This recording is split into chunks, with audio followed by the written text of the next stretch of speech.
You're listening to the Intercoastal Podcast, part of the Destination Marketing Podcast Network. Welcome to the Intercoastal Podcast, where we share the stories, heritage, and hidden gems that make the Lowcountry unforgettable. I'm Daquan Mickens, and today I'm joined by two incredible guides of our region, travel writers Cele and Lynn Seldon. They've been exploring, writing about, and living the Lowcountry for years. And they've just released their brand new book, 100 Things to Do in the South Carolina Lowcountry Before You Die. Cele and Lynn, thank you for joining us on the show. It's a pleasure. Thank you so much for having us. We love talking about the Lowcountry. Absolutely. Just to start off, could you tell us what first drew you both to the Lowcountry and as travel writers as a career? Well, there are really so many things, but in the end, it comes back to a gentleman we met many years ago, actually up in Charleston, who provided an introduction to the Lowcountry and ended up becoming my writing mentor. And that was Pat Conroy, who everyone knows and loves. And so we were fortunate enough to meet Pat. He kept inviting us down here. We went to stay with he and his wife, Cassandra King, out on Fripp Island. And we just flat out fell in love with the Lowcountry. Cele? We were travel journalists before then. And fortunately, we had the opportunity to come to the region to write about it as part of our career.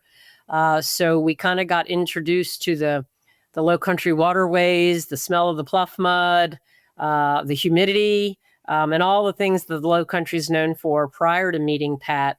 Lynn can tell you more about the travel writing career because he's the one that started this.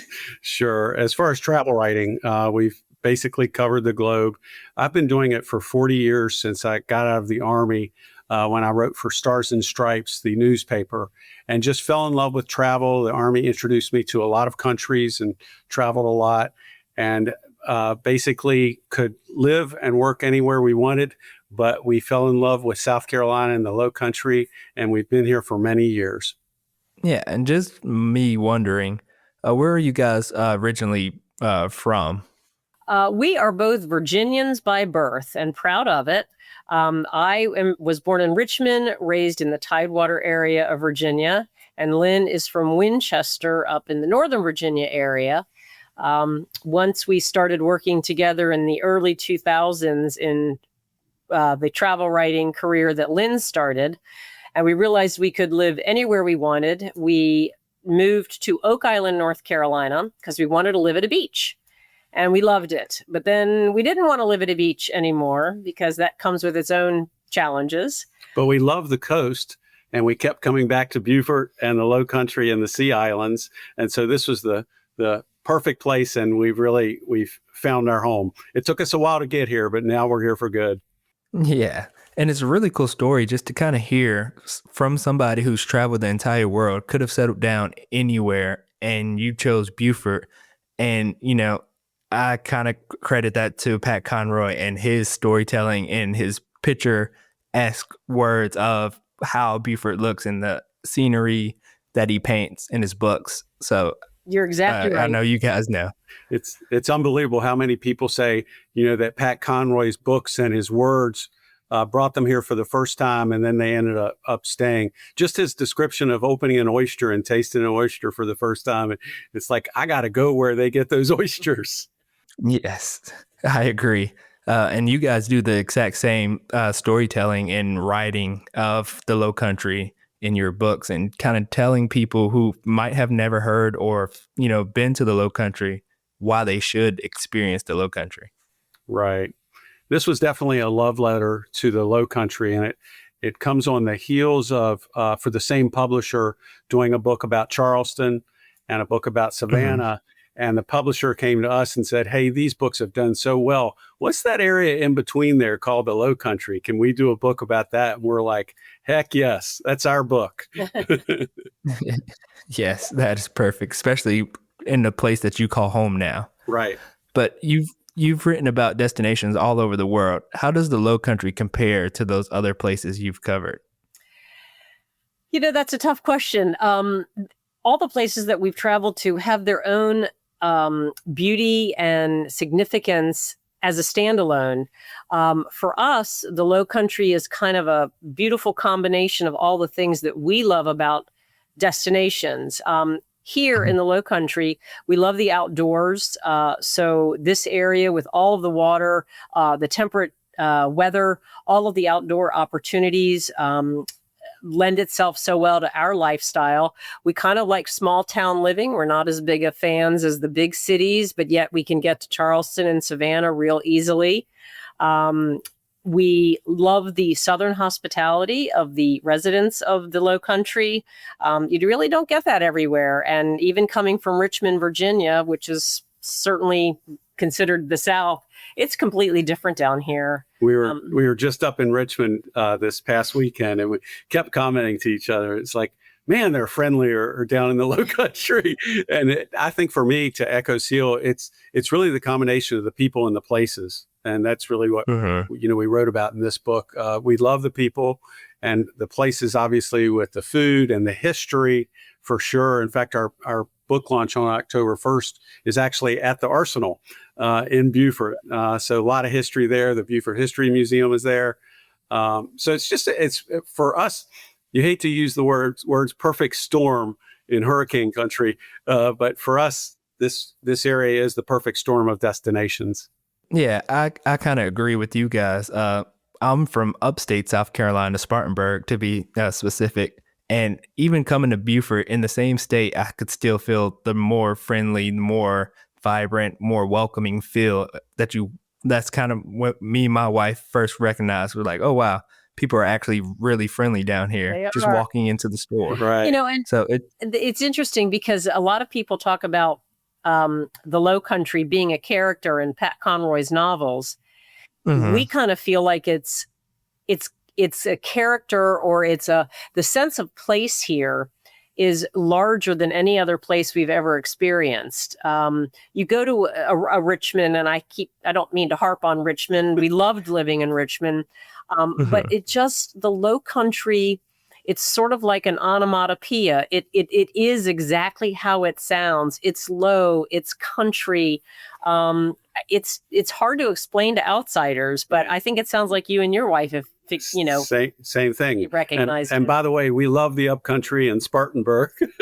Yes. And we were just up in that beautiful region last week, but we were happy to be home. We got out on the Spanish Moss Trail for a walk this morning, and we're like, everybody's saying hello and how you doing? Have a great week. And we just love that side of it. Yeah. And I like to say the best way to describe it is when you hear people say the slow country, that's kind of what you get. That's great. Definitely like a step back. Yeah. Let's calm down. Everybody's welcoming and just relaxed. Right. You can feel it in the conversation you have. Yeah. I love it. Can you share one hidden gem or lesser known experience that people might miss if they only stick to the popular spots here? Oh, let's see. One of my more favorites that is really a little off the beaten path and not a place that people think of all the time is the Kazubi Kazoo Museum and Factory. So Kazubi Kazoos is a kazoo manufacturer here in Beaufort. They are the largest kazoo manufacturer east of the Mississippi. And I know that people are going, well, wait, what's a kazoo? But everybody knows what that kazoo is. You put it in your mouth and you hum a tune and it makes the sound. It's a big thing. And there is so much history to kazoos, and they've captured it beautifully at the Kazubi Kazoo Museum. You get to make your own kazoo. You get to learn the history of the kazoo. You get to see video of all different kinds of kazoos. I mean, that's a pretty cool place. I love it. She took mine. That's the one that we love sharing. You have a second option, Lynn? Absolutely. I'll go a little bit further afield in the Lowcountry, if that's okay. There are obviously hidden gems right in Beaufort, but there's a restaurant experience out in the Lowcountry about a half hour from downtown Beaufort called Harold's Country Club. And it's a phenomenal restaurant. We're actually going to do a book signing there. And it's a real Lowcountry experience. Talk about people and places. It's unique, but they do a different buffet. They often have live music, and it's just a fun place out in the Lowcountry, beyond the city limits of Beaufort.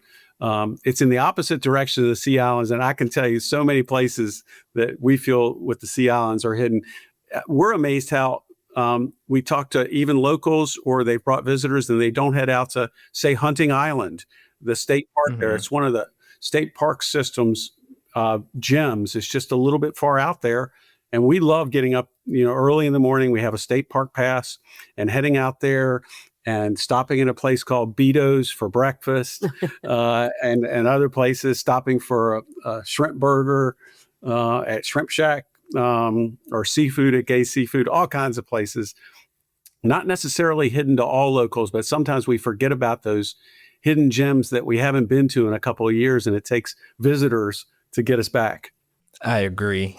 Sometimes for me, I don't really get to go, I forget that certain things are here until someone is staying here. Like I'll have a friend come out to Hunting Island and camp and then kind of get out there and experience the camping experience and walking to the beach. And where can you get that experience other than here in Beaufort? Exactly. Yeah, we're our own, we're everybody's the worst tourist in their hometown. Yes. We tend to not go see these things or remind ourselves to go see these things until visitors come. Mm-hmm. We really found it with our Charleston and Savannah books, and it's going to happen with this one, where locals buy the book and they have visitors and they put it on their visitors, the guest room bed.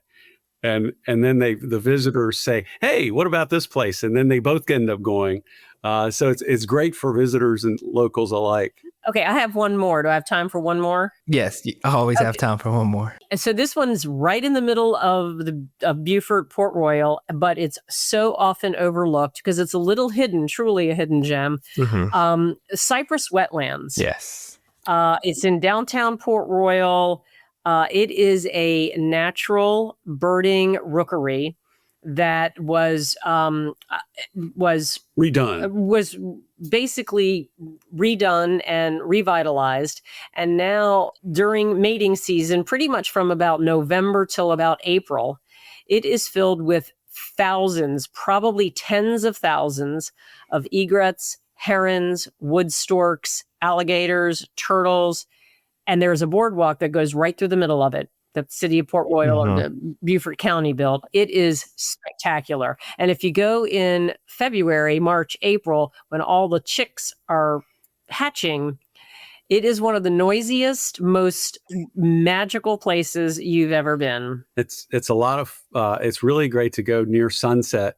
It's just so active. They're all coming back from the parents have been out getting food for the chicks, and it's pretty unbelievable. We love to go there near sunset and then head over to the water for sunset at either Shell Ring Ale Works or Fish Camp on 11th for a great meal or a great beer or both. Yes, I agree. That's actually, if my wife was here, she would say the Cypress Wetlands is one of her favorite spots. And then she loves to take walks or morning walks. And then she'll go to the Sands Beach to go to the pier. So she loves the boardwalk. Port Royal is beautiful. It's a lovely area. And it's a great place to kind of just, like we say, unwind and just experience the outdoors. Yeah. Right. Agreed. How do you hope this book helps locals rediscover their home and help visitors go beyond the typical tourist spots? Well, sort of like we were just talking, we all tend to be terrible tourists in our own town. So hopefully this book will give people that have been here for a long time, natives, an opportunity to perhaps find something new that they'd never done, be reminded of something that it's been a while that they've done. Or just kind of be reminded that one of their favorite places are other people's favorite place. It's just going to be a great resource guide for first-time visitors, for veteran visitors, and for locals alike. Agreed. I keep thinking of so many places we've been talking about, including somewhere like Penn Center, who, you'll be speaking with a local and say, hey, we're featuring Penn Center. And they're like, oh, man, I haven't been there in 5 years. I really need to get back because it's truly a special, special place. One of those only in Beaufort and the Lowcountry. Could there be a place like Penn Center?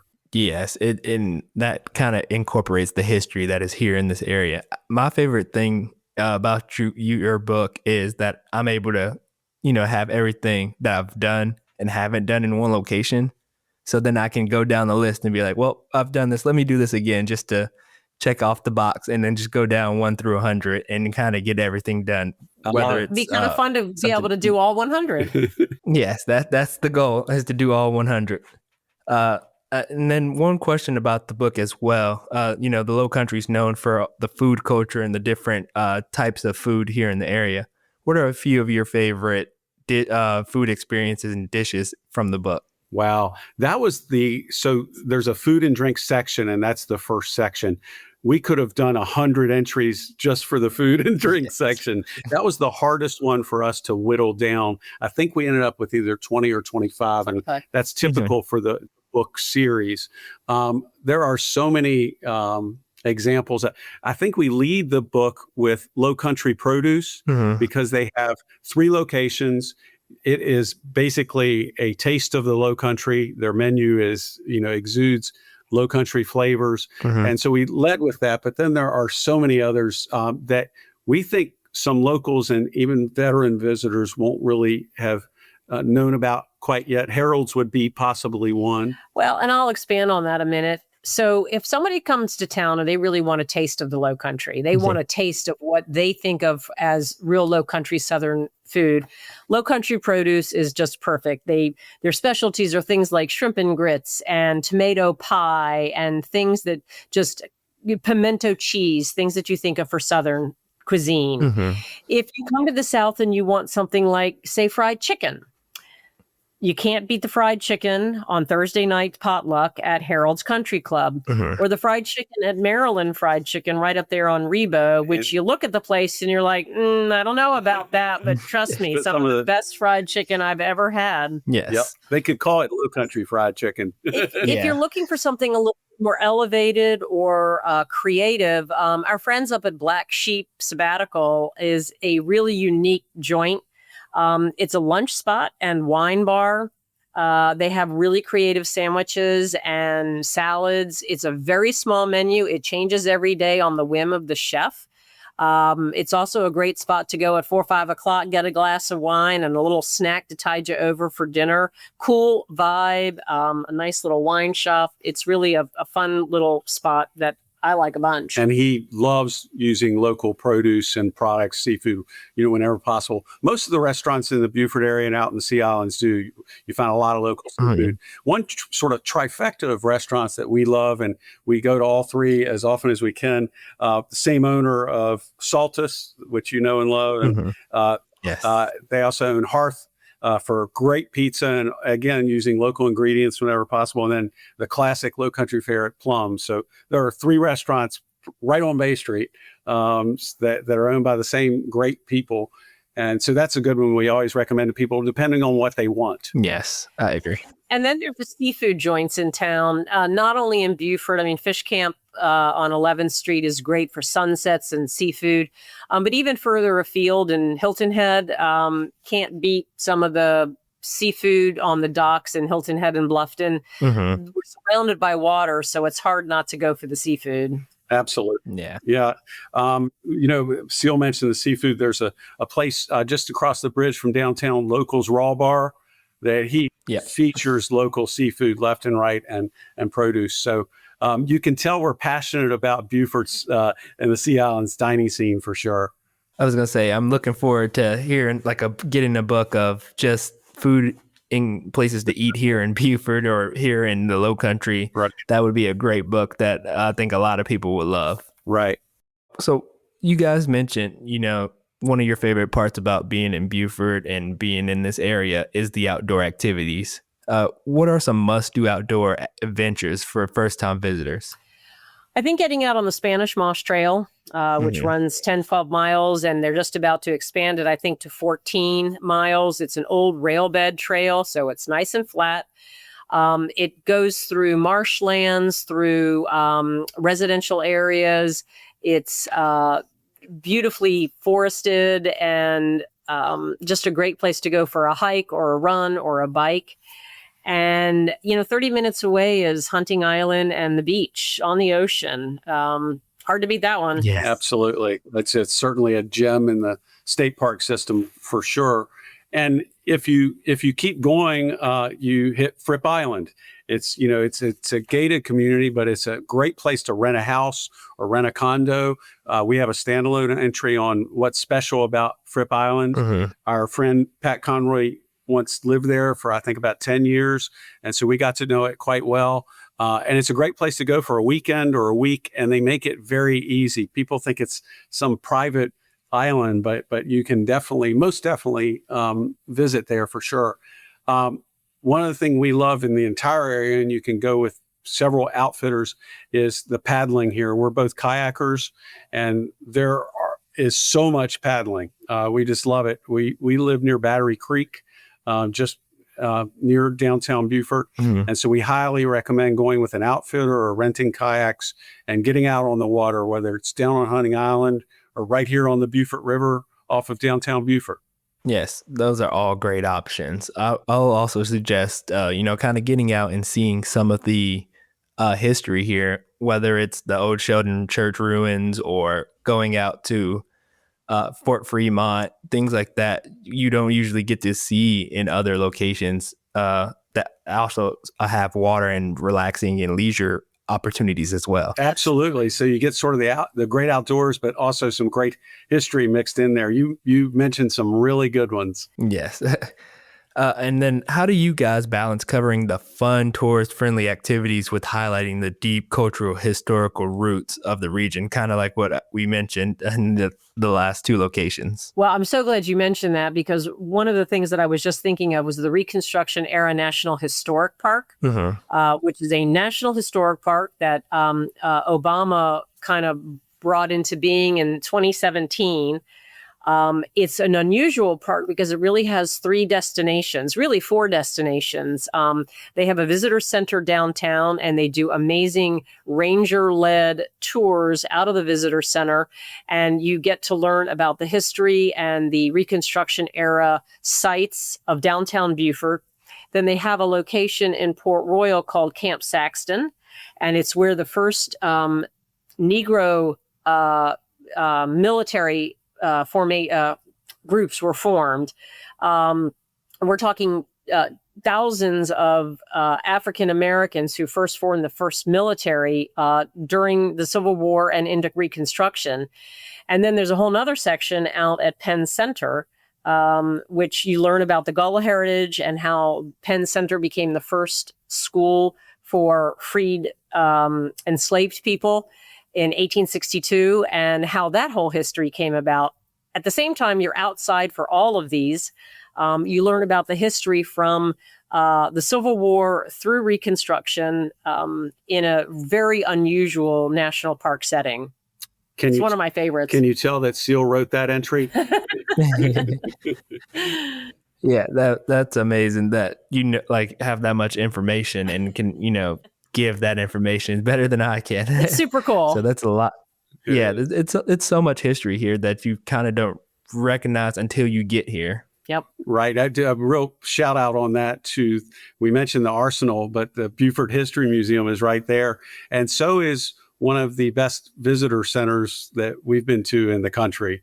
And so we sort of call it one-stop shopping when you get into Beaufort to head to the visitor center. So you learn all about what to do and see and stay in Beaufort and the Sea Islands. So we always recommend heading there first. Yes, it's a great first beginning stop for any new person, or even if you're a local and you kind of want to get some more history and more information, it's a great first stop. Right. Definitely. So you guys have been writing books together for decades. What's the secret to collaborating as partners in work and in life? Separate offices.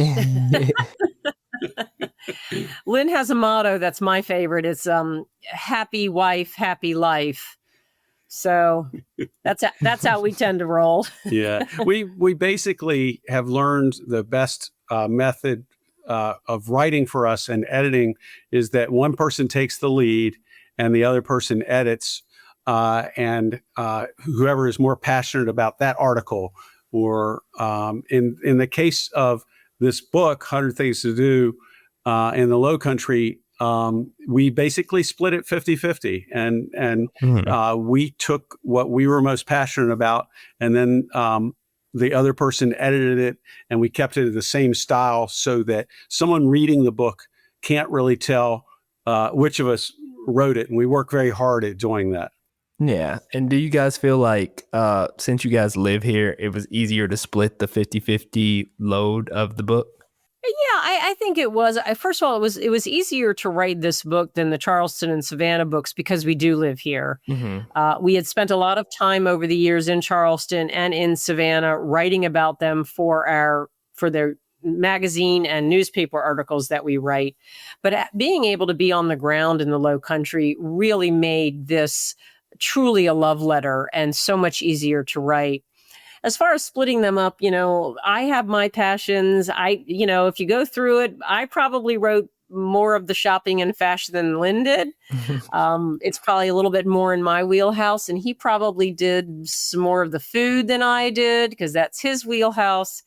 So it came pretty naturally. But along those lines, the list actually for the 100 started about 150 or 160. Okay.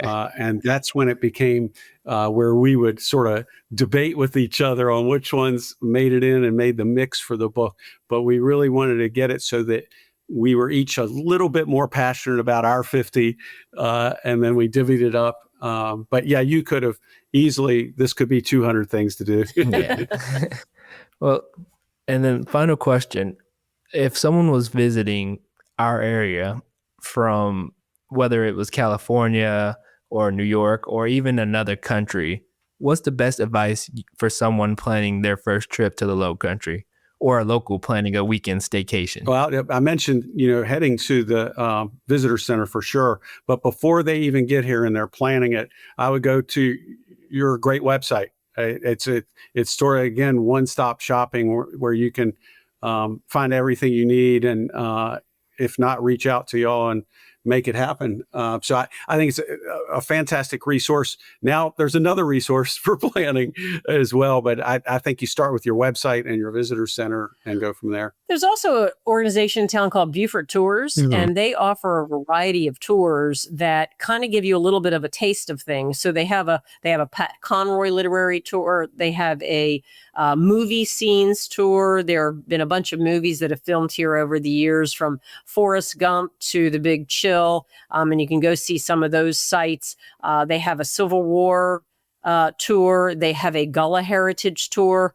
So it gives you, in a couple of hours' time, either on a golf cart or in a van, the opportunity to get a taste of so much of what this area has available. And then if you want to do a deeper dive from there, you can go to the Reconstruction Era National Historic Park, or you can go to the Beaufort History Museum or the Pat Conroy Literary Center and do a little bit of a deeper dive. But it's a great kind of efficient way to see lots of parts of town in a 3-hour tour to get your feet wet. Agreed. And, there are other tour companies out there, carriage tours, other tours, but that's a great idea that Cele mentioned as far as getting a good overview and then pursuing your passions once you've seen a lot of Beaufort. Yeah, I would agree. And then everybody who does the tours here in town, they do a great job. They're experts in what they know, and they make it understandable for someone who is new to the area. And it makes it fun and interactive. Absolutely. And you're learning a lot. You're right. Those are the people you want to go to because they know everything about the area. Agree. That's when we've done the tours or done them again. We're like, wow, we live in a great place. Yes. Lucky us. I hear that a lot when I tell people I live in the Lowcountry and I live in Beaufort. They're like, oh, you're so lucky to live there. Yep. Right. We feel that way every day. Yes. So a huge thank you, Cele and Lynn Seldon, for sharing their passion for the Lowcountry and giving us a peek behind the pages of their new book. If you want to experience the Lowcountry like a local, grab the copy of 100 Things to Do in South Carolina Lowcountry Before You Die and start checking off the list. Anything before you go, Lynn, Cele? Well, thanks for having us for sure. And come visit. Whoever's listening, come visit. Yes. And where can they find information on you guys, and whether it's your book or just your bio or anything like that? Well, there are lots of bookstores in Beaufort. It's actually an entry in the book because the legacy of Pat Conroy means there are a lot of great bookstores here. So you can find the book there. If you're looking to find it before you come, it's available on our website, which is seldoninc.com, SELDONINK.com. And there's lots of other stuff on there, a lot of Beaufort articles. And you can follow along on our travels on Instagram or Facebook at Seldon Inc. with a K. And we'd love to have you come along. Thanks for listening to this episode of the Intercoastal Podcast. Don't forget to follow us on social media at visit_Beaufort SE on Instagram or at Beaufort SE on Facebook. Like, subscribe, and leave a review, and share this episode with anyone else who loves travel, culture, or the Lowcountry. Until next time. This has been another episode of the Intercoastal Podcast, hosted by Daquan Mickens and the team at Visit Beaufort, Port Royal, and the Sea Islands. Produced by Revolt.